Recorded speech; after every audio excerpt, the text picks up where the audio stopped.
Good evening.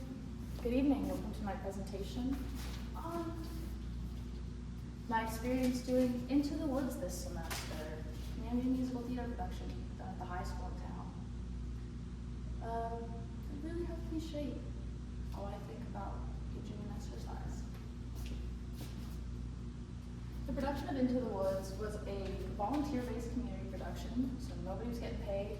And we rehearsed for over 2 months, and rehearsals were held 2 to 3 times a week, often lasting over 4 hours.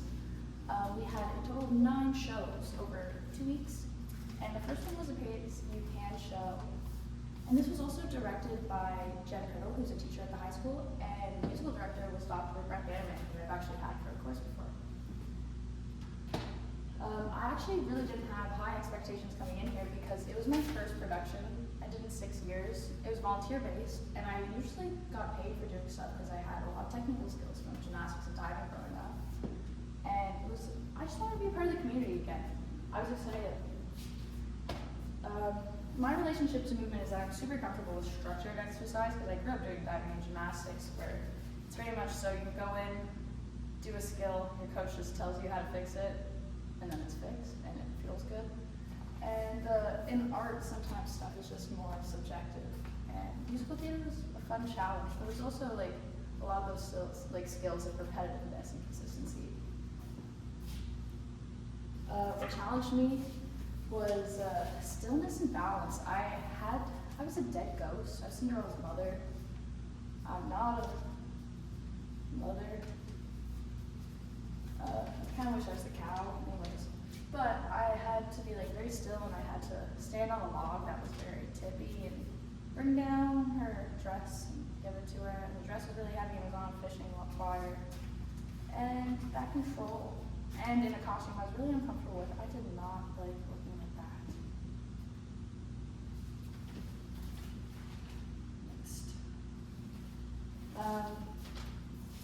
Fatigue didn't happen all at once. It was built up gradually over rehearsals, which also feels like kind of different from gym fatigue because you're just like stressing it all at once in short bouts versus this is like long, low intensity stuff, very long.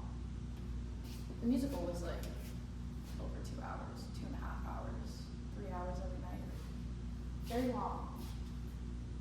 So recovery was really essential, but I really didn't have too much time to recover because I was doing school and then I got sick, and anyways. But we had a 5-day break between the performances where I got really rusty, and I actually on the first one back, I forgot to turn my mic on. So I had to sing Cinderella's mic. I just thought it wasn't working, turns out I didn't turn it on. And I felt dusty after the wrong break. Also throughout this, I realized how important accessibility and inclusion is. This was multi-generational. Throughout it, we had children as young as 6, 7 years old, and we had one of the main cast members was a retired teacher. He was quite old, but it was quite fun seeing him. He had a very loosey-goosey role, and he was quite stiff, and to watch him over the couple months of rehearsal get into the character and become loosey-goosey was really fun to watch. And throughout this, I also learned that accessibility requires environments to adapt to it, not the people. People don't need to adapt to its own environment. And Dr. Jake Gillis posted some issues with this because the theater, if you need to enter through the elevator, you have to go through the back, and there's a pit band and all the costumes and all the cast is there, and it's just really messy and not easy to get around. So a better venue would probably be nice.